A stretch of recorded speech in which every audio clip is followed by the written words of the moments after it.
आज थकावट की वजह से मुझे नींद जल्दी आ गई। सोने से पहले मैंने घड़ी देखी तो 9 बजे थे। इतनी जल्दी कभी नहीं सोई हूँ मैं। लेकिन थकान की वजह से मेरा सिर दर्द हो रहा था। सिर दर्द होने की वजह से खाना जल्दी खा लिया था। कुछ ही देर में धीरे धीरे नींद की आगोश में चली गई। रात के 2 बजे होंगे जब मुझे खिड़की पर हल्की सी आहट सुनाई दी। हालांकि काफ़ी देर नींद ले चुकी थी, फिर भी आंखें खोलकर यह देखने की हिम्मत नहीं कर पा रही थी कि खिड़की पर यह आहट किस चीज़ की है। लेकिन लगातार आई आहट से मेरी नींद टूट गई। खिड़की पर किसी के होने का सवाल ही नहीं होता, क्योंकि मेरा कमरा दूसरी मंजिल पर है। पहली मंजिल पर मेरे मम्मी पापा का कमरा है और ड्राइंग रूम भी। दूसरी मंजिल पर एक गेस्ट रूम है और एक मेरा कमरा है। यहाँ मैं अपनी छोटी बहन माया के साथ रहती हूँ। आज माया अपनी फ्रेंड की शादी में गई है। मम्मी ने कहा मेरे साथ सो जा, लेकिन मैंने मना कर दिया। सबसे नीचे मकान मालिक ने अपना गोदाम बना रखा था। उनका रेडीमेड कपड़ों की दुकान का काम है। वह दूसरे मोहल्ले में वही दुकान के ऊपर रहते हैं। हमारे यहाँ किराए पर आने से पहले यही इसी मकान में रहते थे, लेकिन पिछले साल उनकी मां की मृत्यु होने के बाद उन्होंने दूसरे मोहल्ले में घर और दुकान ले ली है।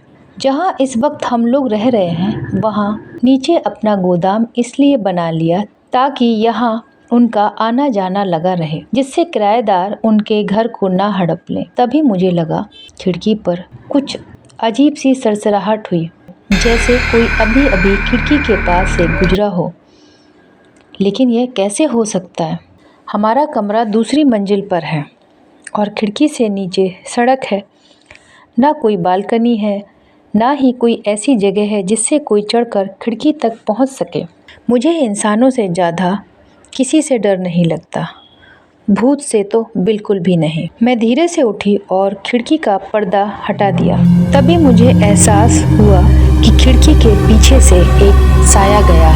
तभी दरवाजे पर मम्मी की आवाज़ सुनाई दी। मम्मी दबी दबी आवाज में कह रही है, रेखा बेटा दरवाजा खोलो, रेखा बेटा दरवाजा खोलो।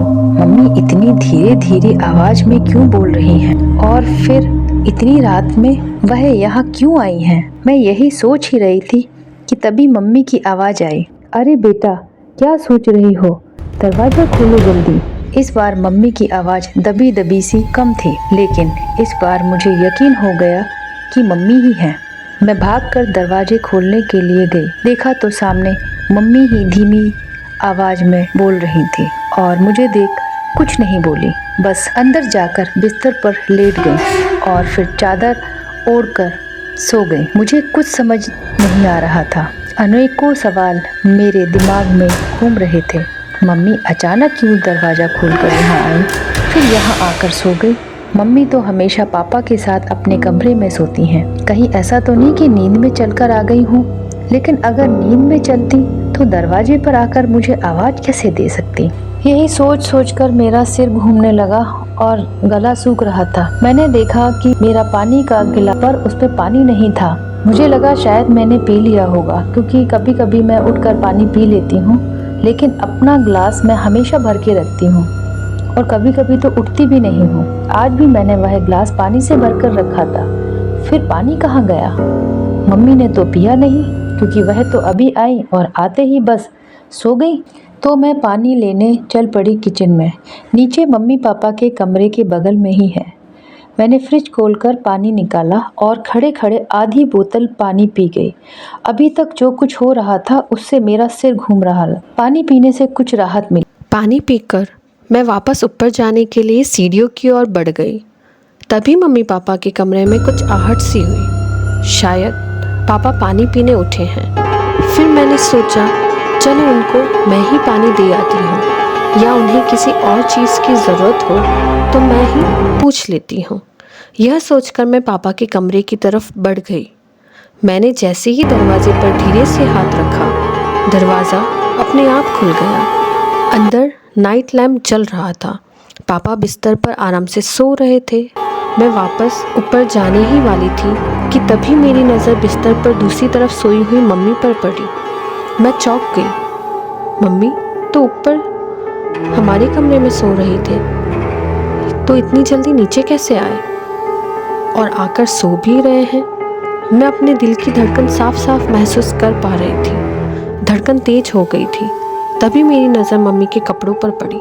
मम्मी लाल रंग का गाउन पहनी थी। मुझे याद है कि मम्मी जब ऊपर आई थी तो वह सफ़ेद गाउन पहने हुई थी। इतनी जल्दी गाउन कैसे बदल गया? मेरे माथे पर पसीने की बूंदें साफ देखी जा सकती थी। मैं वापस अपने कमरे की ओर जाने के लिए तेज़ी से सीढ़ियों पर चढ़ने लगी। मैं इतनी तेज़ी से ऊपर आई थी कि मेरी सांसें तेज़ तेज़ चलने लगी। ऊपर आकर मैंने सांसों को नियंत्रित किया और अपने कमरे की ओर बढ़ गई। मैं कमरे का दरवाज़ा बंद कर गई थी, लेकिन दरवाज़ा खुला था। दरवाजे पे बाकायदा स्टॉपर लगा था।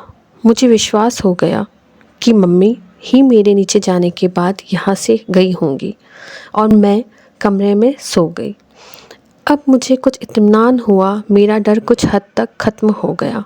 मेरे दिमाग से मम्मी के कपड़े वाली बात भी निकल गई, लेकिन अभी कुछ और था जो मेरे कमरे में मेरा इंतज़ार कर रहा था। मैं जैसे ही सोने लगी, एक बहुत तेज़ खुशबू का झोंका मेरी नाक से टकराया और कमरे में बहुत तेज़ हवा चलने लगी। जो खिड़कियां मैं बंद करके गई थी वह खुल गई थी और हवा वहां से आ रही थी, लेकिन खुशबू यहीं कहीं कमरे में थी। कमरे की लाइट बंद थी, लेकिन खिड़कियों से आती चांद की रोशनी सीधे मेरे कमरे में आ रही थी, जिससे कमरे में साफ देखा जा सकता था। बिस्तर पर कोई न था। मैंने लाइट जलाकर कमरे में सब कुछ पहले जैसा था। जिस तरफ मैं लेटी थी वहाँ तो चादर पर सिलवटें पड़ी थी, लेकिन जिधर मम्मी लेटी थी उधर चादर ऐसी लग रही थी जैसे वहाँ कोई लेटा ही नहीं था। एक भी सिलवट नहीं थी। वहाँ ओढ़ने वाली चादर भी तरीके से तय करके रखी हुई थी। मेरी आंखें कुछ सोचने वाले अंदाज में सिकुड़ गई। कुछ देर पहले मम्मी यहाँ लेटी थी और वह मेरे पीछे तुरंत ही पापा के कमरे में पहुँच गई। इतनी जल्दी उन्होंने अपनी तरफ का बिस्तर इतने तरीके से कैसे ठीक कर लिया? मैंने अपने विचारों को झटका दिया। घड़ी देखी तो 2:30 बज रहे थे। खिड़की से आ रही तेज हवा कुछ धीमी हो गई थी। मैं खिड़की बंद कर बिस्तर पर लेटने ही जा रही थी कि तभी याद आया कमरे का दरवाज़ा खुला है। मैंने दरवाज़ा बंद करने के लिए हाथ ही बढ़ाया था कि मुझे ऐसा लगा कि एक साया तेज़ी से भागकर गैस रूम में गया। मेरी चीख निकलते निकलते बची। अब मेरी हिम्मत नहीं थी कि उठकर खिड़की पर पर्दा डाल दूं। मैं मन ही मन भगवान को याद कर रही थी। तभी अचानक 3 बजे का घंटा बजा। अभी सिर्फ 3 बजे हैं, सुबह तो 5 बजे होगी। तब तक मुझे सो लेना चाहिए। यही सोचकर एक बार फिर सोने की कोशिश करने लगी। चादर से पूरा मुंह ढक लिया ताकि मुझे फिर से कोई खिड़की पर साया ना दिखाई दे। थोड़ी थोड़ी नींद आने ही लगी थी। अभी कुछ ही देर हुई थी। नींद लिए हुए शायद 10 मिनट ही हुए होंगे। तभी किसी ने कमरे का दरवाज़ा खटखटाया। एक ही पल में मैं हड़बड़ाकर उठ बैठी। एक ही पल में मैं पूरे पसीने से भीग गई और दिल की धड़कनें तेज तेज चलने लगी। मैं सांस रोककर बैठी थी। दरवाजे पर फिर से खटखटाने की आवाज़ आई। दीदी, जल्दी दरवाज़ा खोलो। यह तो माया की आवाज़ है, लेकिन वह तो अपने दोस्त की शादी में गई थी और सुबह आने वाली थी। फिर रात को कैसे आ गई? कहीं सुबह तो नहीं हो गई? मैंने फिर से घड़ी देखी तो अभी 3:30 बज रहे थे। मैंने अपनी सारी हिम्मत जुटाई और लड़खड़ाते हुए बोली, कौन है वहाँ? अरे दीदी, मैं हूँ माया। मैं अपनी दोस्त की शादी से वापस आ गई हूँ। जल्दी दरवाज़ा खोलो। मैंने फिर एक बार हिम्मत जुटाई और आगे बढ़कर दरवाज़ा खोला और दरवाज़ा खोलते ही माया जल्दी से अंदर आ गई और बनावटी गुस्से में बोली, क्या दीदी इतनी देर लगा दी दरवाज़ा खोलने में? मैं कब से कह रही हूँ आपको दरवाज़ा खोलने के लिए, लेकिन तुमने तो कहा था कि तुम सुबह आओगी। हाँ दीदी, कहा तो था, पर वहाँ जयमाला और खाना पीना जल्दी हो गया तो हम सभी दोस्त वापस अपने घर आ गए। लेकिन दीदी एक बात बताओ, गेस्ट रूम में कौन है? लाइट जल रही है, कोई रिश्तेदार आया है क्या? ना, नहीं तो। मैंने बोला, दीदी तुम्हारी ज़ुबान क्यों लड़खड़ा रही है? इतना डरी डरी सी क्यों लग रही हो? कोई भूत देख लिया है क्या? यह कहकर वह खिलखिलाकर हंस पड़ी। रात के सन्नाटे में उसकी हंसी गूंज गई। मैं एकटक माया को देख रही थी। उसकी हंसी मुझे अंदर ही अंदर डरा रही थी। माया ने अपना पसंदीदा काला नाइट सूट उठाया और कपड़े बदलने के लिए बाथरूम में चली गई। उसके साथ मैं होने से मुझे एक बार फिर डर कम लग रहा था। मैं अब बिना डर के इत्मीनान से सोना चाहती थी, इसलिए मैं कमरे का दरवाज़ा बंद करने के लिए उठी। मैंने दरवाज़ा बंद करने से पहले झाँका तो देखा गैस रूम का दरवाज़ा बंद है और अब वहाँ लाइट नहीं चल रही थी। यह कैसे हो सकता है? अभी कुछ देर पहले तो मैंने देखा था लाइट चलते हुए। फिर किसने लाइट बंद की? माया तो अभी भी बाथरूम में ही है। कमरे में आने के बाद वह बाहर गई ही नहीं। मैंने डर के मारे तेजी से अपने कमरे का दरवाज़ा बंद कर दिया और बिस्तर में दुबक गई। एक बार फिर मैंने चादर से अपने आप को ढक लिया और सोने की कोशिश करने लगी। तभी माया एक गाना गुनगुनाते हुए बाथरूम से निकली। मैं चादर को मुंह से हटाती इससे पहले ही गाने के बोल मेरे कान में पड़े। गुमनाम है कोई। मैं चादर के अंदर से ही चिल्लाई, माया गाना बंद करो और चुपचाप सो जाओ। माया कुछ नहीं बोली। उसने लाइट बंद की और चुपचाप जाकर बिस्तर पर लेट गई। मैंने चादर के अंदर से उससे पूछा, माया गैस रूम की लाइट तो बंद थी, क्या तुमने लाइट बंद की? हाँ, लाइट हमने ही बंद की है। माया की आवाज़ ऐसी थी जैसे गहरे कुएं से आ रही हो। मैंने धीरे से अपने चेहरे पर पड़ी चादर थोड़ी सी हटाई। खिड़की से आई चांद की रोशनी में मैंने देखा माया दूसरी तरफ मुंह करके सो रही थी। तभी मेरी नज़र उसके कपड़ों पर पड़ी। वह तो काले रंग का नाइट सूट लेकर बाथरूम में गई थी, लेकिन यह तो सफ़ेद सूट पहने हैं। मुझे मम्मी के कपड़े याद आ गए। जब वह यहाँ लेटी थी तब उनका गाउन भी तो सफ़ेद रंग का ही था, जबकि नीचे कमरे में तो वह लाल गाउन पहने सो रही थी। वह सब सोचकर पल में डर गई थी। मैंने माया का कंधा पकड़कर अपनी तरफ घुमाया। मुझे वह बर्फ की तरह ठंडी लग रही थी। मेरी नज़र जैसे ही उसके चेहरे पर पड़ी, मेरी चीख निकल गई। उसकी आंखें एकदम लाल रंग की थी, जो अंधेरे में चमक रही थी। होठ सुर्ख लाल लग रहे थे। वह मुझे देखकर मुस्कुरा रही थी। मैंने अपनी आंखें बंद कर रखी थी। अचानक किसी के सीढ़ियों पर चढ़ने की आवाज़ आई।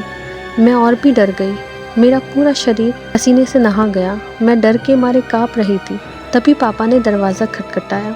वे मुझे आवाज़ दे रहे थे, लेकिन मैं अपनी जगह जड़ हो गई।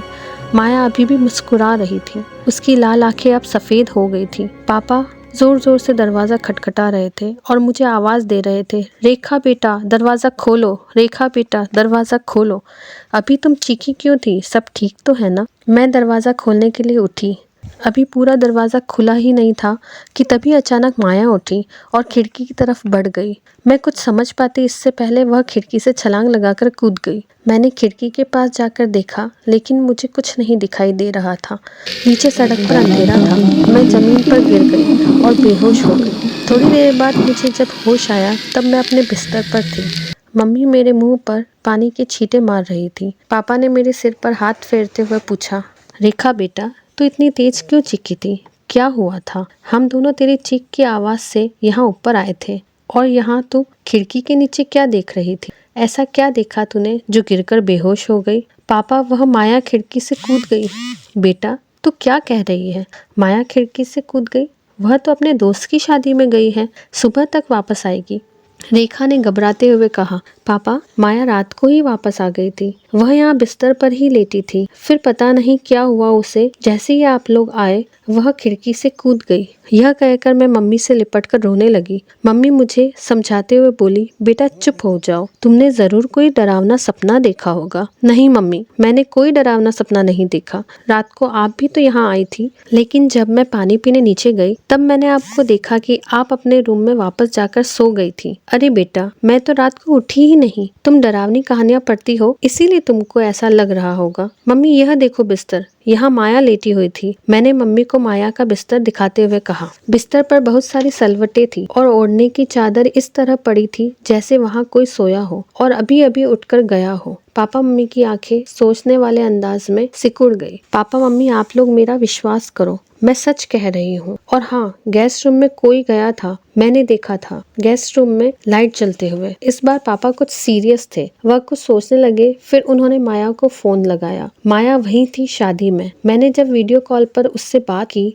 तब जाकर मुझे तसल्ली हुई कि माया भी सही सलामत है। तभी पापा उठे और गेस्ट रूम का दरवाजा खोला। मैं और मम्मी भी उनके पीछे पीछे गए। जैसे ही पापा ने बत्ती जलाई, हमारी नजर वहाँ के सामान पर पड़ी। कोई भी सामान अपनी जगह नहीं था। सोफा अपनी जगह पर न होकर पलंग से बिल्कुल सट कर रखा हुआ था। पलंग पर बिछी चादर भी सिकुड़ी हुई थी। ओढ़ने वाली चादर अलग पड़ी थी। पापा ने मेरी तरफ देखा। मेरी आंखें डर और आश्चर्य से फैली हुई थी। मम्मी का भी लगभग यही हाल था। सुबह के 5 बज गए। बाहर हल्की सी रोशनी होने लगी। आज की रात बेहद डरावनी थी। थोड़ी सी देर में माया भी आ गई। हम उसे कुछ बताना नहीं चाहते थे, लेकिन मेरी हालत देखकर वह समझ गई कि कुछ हुआ है। वैसे इस वक्त तो मैं आराम से अपने कमरे में सो रही होती हूँ। मेरा यहाँ होना उसके मन में कई सवाल पैदा कर रहा था, इसलिए हमें उसे सारी बात बतानी पड़ी। वह भी सुनकर डर गई। अब हम दोनों में से कोई भी उस कमरे में जाना नहीं चाहता था। सुबह होते ही पापा मकान मालिक के पास गए और उन्हें रात का सारा किस्सा बताया और जानना चाहा कि यह सब क्या था। मकान मालिक ने उन्हें जो बताया वह सबके लिए बहुत ही डरावना था। उन्होंने बताया, पिछले साल हमारी माँ की मृत्यु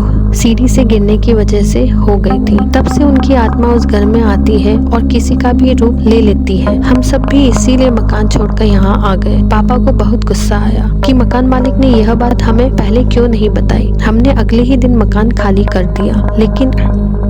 लेकिन उस डरावनी रात की छाप मेरे मन मस्तिष्क में हमेशा के लिए छप गई।